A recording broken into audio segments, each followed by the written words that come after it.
Terdakwa kasus dugaan pembunuhan berencana terhadap Brigadir Yosua Huta Barat atau Brigadir J, Kuatmaruf, dijadwalkan menghadapi sidang putusan atau vonis hari ini, Selasa 14 Februari.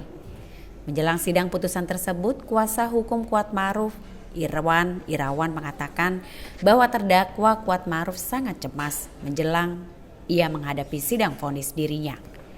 Kecemasan tersebut timbul karena tuntutan yang telah dilayangkan Jaksa Penuntut Umum atau JPU, yakni sebanyak 8 tahun penjara. Dalam unggahan pada Kompas TV, kuasa hukum Kuat juga mengatakan bahwa Kuatmaruf sering bertanya-tanya bahwa dirinya membunuh siapa dan berencana membunuh dengan siapa. Hal itu pun disampaikan jelang sidang vonis Kuatmaruf di Pengadilan Negeri Jakarta Selatan pada Selasa 14 Februari.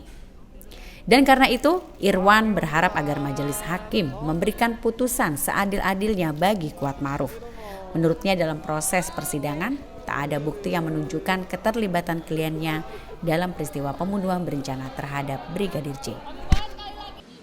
Ya pasti dia dalam kondisi yang mungkin ya pasti cemas lah ya. Karena dalam hal tertentu dia selalu bertanya, sebagaimana saya sampaikan beberapa kali, bahwa dia selalu bertanya siapa yang saya bunuh Pak, kemudian dengan siapa saya berencana melakukan pembunuhan tersebut.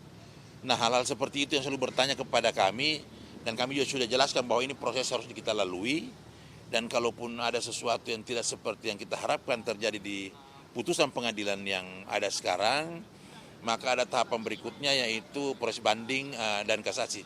Dan ini bukan akhir dari segalanya di putusan di pengadilan negeri ini. Hari ini ada pihak keluarga yang turut mendampingi kan?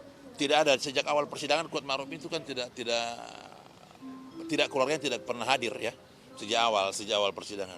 Dari pihak keluarga apakah menyampaikan sesuatu begitu Pak? Dari harapannya sama aja bahwa dia itu berharap bahwa Kuat ini diputus, divonis sebagaimana apa yang kualitas perbuatan yang telah dilakukan.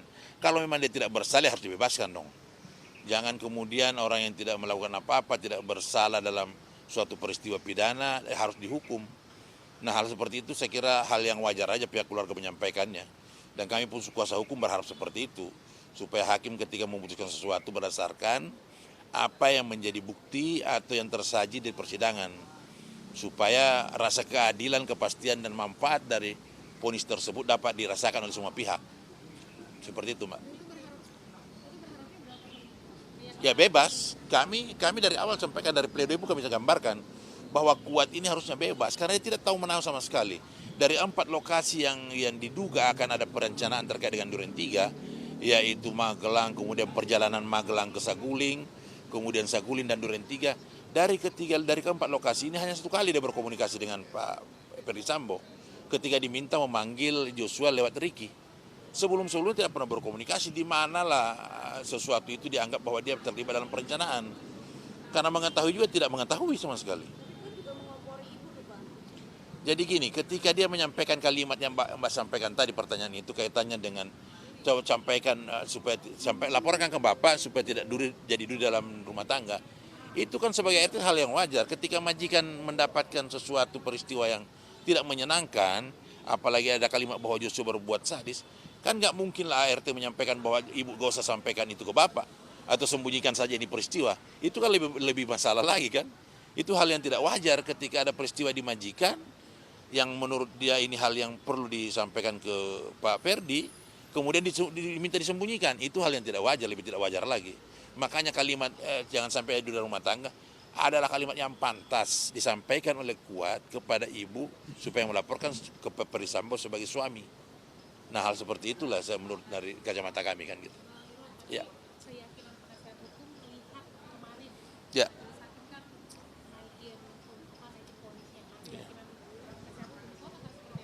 Jadi kami juga sudah menyampaikan bahwa dari beberapa peristiwa persidangan yang ada kemarin, kami sudah melaporkan, menyampaikan juga sikap majelis hakim ketika itu kaitannya dengan disampaikan bahwa klien kami buta tuli, itu kan kami sudah proseskan.